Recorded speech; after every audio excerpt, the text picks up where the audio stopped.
Hola, bienvenidos a un nuevo capítulo de Talks to Influence, de un weón a un nuevo culiao. Em, Estoy saliendo de un resfriado, por eso posiblemente mi voz se escuche de una forma diferente, pero para el caso da igual. Querer cambiar em, siempre ha sido un desafío para muchos, para algunos posiblemente no le encuentran ningún sentido, pero el cambio, por algunas definiciones y experiencias, podría uno entender que es lo único permanente en la vida.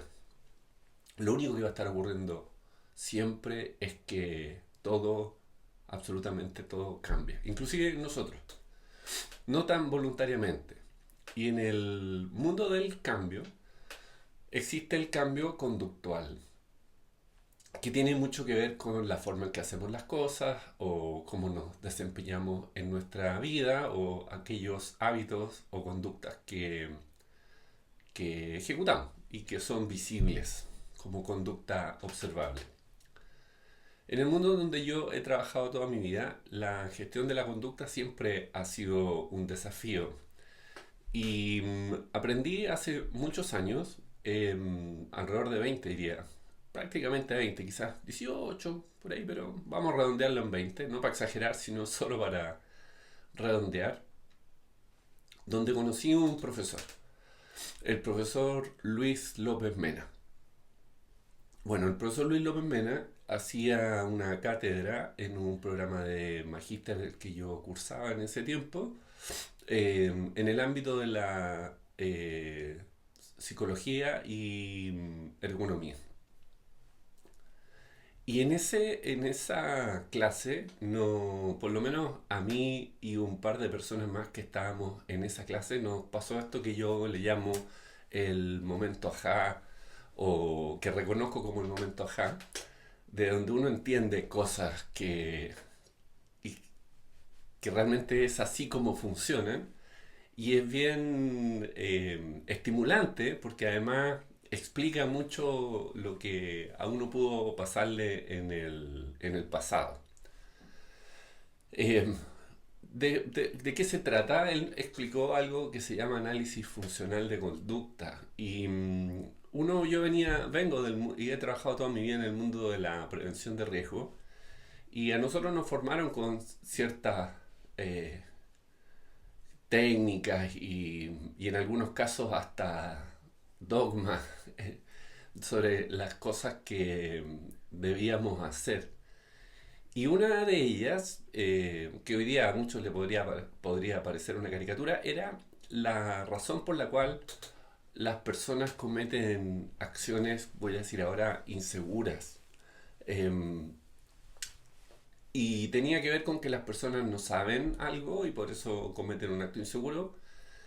La gran segunda familia tiene que ver con el no puede, porque hay algún tema de habilidades o capacidades. Y hay una tercera que era la más poderosa y la más amplia, se le denomina el no quiere, que tiene que ver con el sentido de la responsabilidad respecto a las acciones. Y en los modelos de análisis de accidentes se usaba mucho el concepto de no quiere cuando uno quería explicar que algo había ocurrido. Entonces estaba el no sabe, que la persona tenía alguna ausencia de algún conocimiento necesario para hacer correctamente, el no puede, que había algún tema de habilidad, capacidad o destreza, y estaba este no quiere, que tenía que ver, como dije, con la responsabilidad. Pero se abría en varias, digamos, subcategorías o explicaciones que explican muy bien por qué las personas cometen ciertas conductas y tienen que ver con las motivaciones personales, la aversión o tolerancia o percepción del riesgo. Pero para irme al punto más preciso, se usaba mucho el concepto de motivación inadecuada para explicar cuando una persona cometía un acto inseguro que además terminaba o tenía como consecuencia un accidente.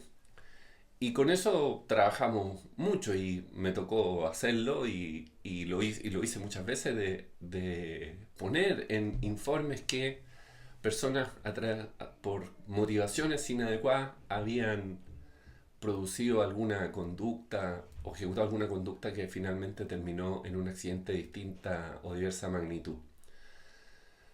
Esto siempre fue un desafío porque lo que tú terminas pensando es cómo hago para que una persona con estas con motivaciones inadecuadas tenga las motivaciones adecuadas para actuar. Y me enfrasqué en entender qué es lo que era la motivación. Y siempre tratando de apuntar desde afuera, es decir, lo que uno hiciera que influyera en las demás personas para que se motivaran y actuaran de la forma correcta. Lo cual creo que es de una forma correcto, pero también tiene poca probabilidad de ser totalmente exitosa. El asunto es que el profesor Luis López Mena, en una clase, describe un caso, dice por qué, cuál es la razón por la cual una persona cometió X acto inseguro. Y bueno, las respuestas fueron, no, no sabe, falta de entrenamiento, falta de conocimiento, falló la obligación de informar, bueno, distintas eh, aspectos de conocimiento o de habilidad. Y cuando insisten, no, no es así, no va por ahí, no, que no va en esa dirección, empiezan a aflorar las motivaciones inadecuadas, la baja valoración del riesgo, la percepción del peligro fue inadecuada, etcétera. El juicio. Imagínense poder identificar, si uno fuera capaz de poder identificar cuál fue el juicio que una persona emitió para cometer un acto incorrecto. Sobre todo cuando te corresponde investigar accidentes graves o fatales. Y ahí fue como que, no una parada de carros, pero un párenle y decirnos, esto cuando uno investiga hay que poder probar lo que uno dice. Y para yo decir que una persona tenía una motivación inadecuada, yo puedo probar que tenía una falta de conocimiento, pero que tenía una motivación inadecuada o una percepción del riesgo, un juicio equivocado respecto a los peligros a los cuales se expone, era difícil y nosotros insistíamos en comentarios o posibles causas asociadas a estos factores del no quiere en el ámbito de la responsabilidad, de la motivación sobre todo. La motivación era como bien clave. Bueno, el profesor que hizo fue explicarnos el modelo de análisis funcional de conducta, donde en una de sus partes ocurre esto que llamo yo este momento high, que vuela mi cabeza. Cuando nosotros analizamos cualquier conducta, cualquier conducta, imagínense, inclusive puede servir para algunos malos hábitos. Hablemos de fumar, de beber en exceso, aun cuando son adicciones que no es correcto tratarlas o a través de este módulo de análisis causal, pero solo para poner el ejemplo de la conducta. Y uno podría probar con cualquier conducta. Puedes poner robar en esta conducta. Si esto fuera un set de ponga su conducta aquí, tú pones robar, fumar, conducir a exceso de velocidad, eh, saltarse un procedimiento, cruzar a mitad de cuadra, lo que se te ocurra, dejar la toalla en el piso, apretar la pasta de diente por el medio, dejar la tapa del baño arriba después de hacer pipí. Da lo mismo, una conducta, algo que alguien pueda observar. Entonces, a cualquiera de esta lista, el profesor nos aplicaba la misma lógica porque las personas lo hacen y todo siempre porque no sabe, porque no puede, por algún motivo que no quiere, etc. Y él explica que para que una persona tenga un comportamiento, que en este caso es observable, previamente hay un antecedente que se le llama el antecedente previo a la conducta, que es lo que la persona sabe o lo que hemos hecho para que esa persona sepa lo que tiene que saber. Y viene el entrenamiento, el conocimiento, la vida diaria, la experiencia, videos, películas, enseñanzas, etcétera, las que uno pueda identificar. Y normalmente en ese proceso también las personas terminan conociendo cuáles son los efectos de sus conductas. Es muy difícil que hoy día una persona no sepa las consecuencias de sus actos. No es, no es que sea poco probable. O sea, es poco probable que no lo sepa, que no sepa las consecuencias de sus actos. Entonces uno dice, oye, si una persona, pongamos el ejercicio simple de, de conducir a exceso de velocidad, cualquier persona que tenga una licencia de conducir hizo el curso y conoce la legislación, lo mínimo, y sabe por distintos medios que no puede hacer, está prohibido hacerlo. Y que además conoce las consecuencias, las multas. Hoy día hay una serie de reglamentaciones que aumentan las penas en caso de conducción en estado de ebriedad, lo cual me parece excelente. Y sabe además que a consecuencia de conducir exceso de velocidad puede afectar su vida como la de otros, causando gran dolor, no solo en su propia vida y familia, sino en la de otros. Y uno dice, y la pregunta lógica es, ¿por qué una persona que conoce estos antecedentes previos, la reglamentación, la norma, el cómo se hace, etcétera, y que también conoce las consecuencias, igualmente lo hace? Y aquí el momento es cuando el profesor dice, las conductas de las personas son función de las consecuencias positivas percibidas. En ese momento me quedé un poco, no en blanco, pero como en pausa, analizando la frase. Es función de las consecuencias positivas percibidas. Y no lograba como echar a andar el auto, como que me quedé andando ahí en contacto. Y el profesor decía, además explicando que las percepciones son personales, no son buenas ni malas. Lo que uno percibe es lo que uno percibe nomás, no hay una connotación positiva o negativa en lo que uno percibe. Por lo tanto, uno podría estar percibiendo algo bueno, percibiendo algo bueno, aun cuando todo el universo se dé cuenta de lo que uno está haciendo mal. Entonces el primer concepto de estas percepciones que son tan individuales y que si yo lo que percibo es positivo, mi conducta va en función de esa recompensa positiva, de esa consecuencia positiva percibida. Eso es lo que moviliza la conducta y no necesariamente los antecedentes ni las consecuencias. Y en ese minuto mi cabeza explotó. Porque uno empieza a entender muchas cosas. Eh, de cómo han ocurrido y por qué ocurren las cosas, y hasta que uno lo tome a título personal y pongan cualquier conducta. ¿Por qué tomaron más de la cuenta? ¿Cuál fue el minuto en que se dieron cuenta que estaban tomando más de la cuenta? ¿Cuánto fue el minuto que se dieron cuenta que iban a una velocidad superior?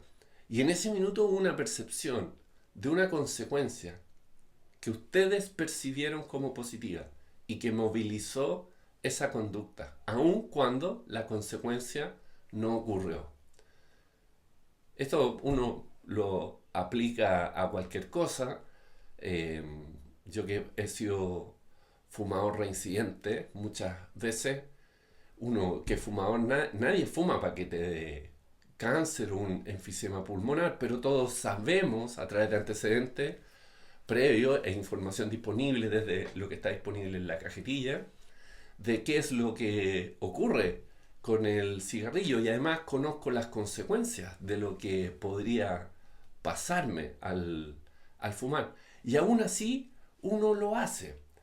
Y puede sonar tonto o chistoso como ustedes quieran, pero en realidad los que fuman es porque es rico, se siente placer. Y ese placer es superior a las consecuencias. Es decir, esa percepción positiva, esa consecuencia positiva del placer es superior a las consecuencias de enfermar de cáncer en un tiempo más. Y es inmediata. No es posiblemente me ocurra en el tiempo X meses, semanas, años, sino es posible que lo sienta ahora. Y por lo mismo voy muy rápido en la autopista porque la sensación que obtengo es ahora ya.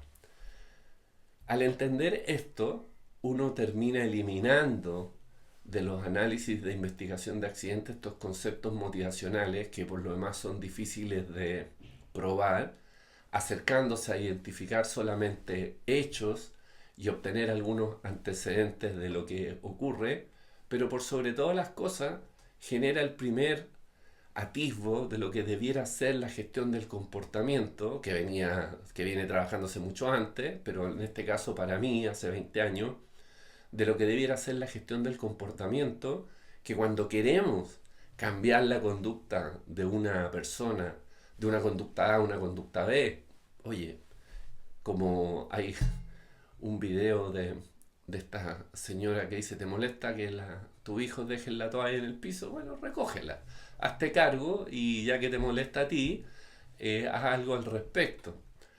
Y uno como que le choca esa definición, esa forma de pensar. Pero justamente lo que queremos saber es, yo conozco todos los antecedentes que tienen mis hijos respecto a no dejar la toalla en el piso, conocen las consecuencias, el mal rato que se llevan, los gritos, los reclamos, las caras largas durante el día, pero lo que no sé es qué consecuencia positiva ellos perciben que moviliza esa conducta. Porque esas consecuencias positivas que movilizan la conducta son las que la mantienen en el tiempo.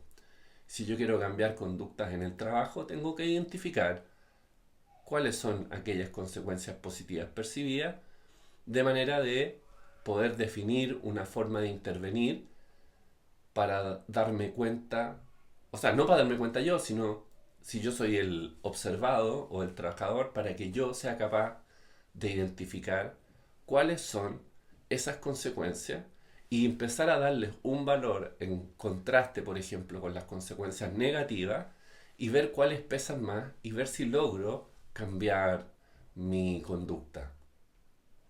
Es bien choro este concepto de análisis funcional.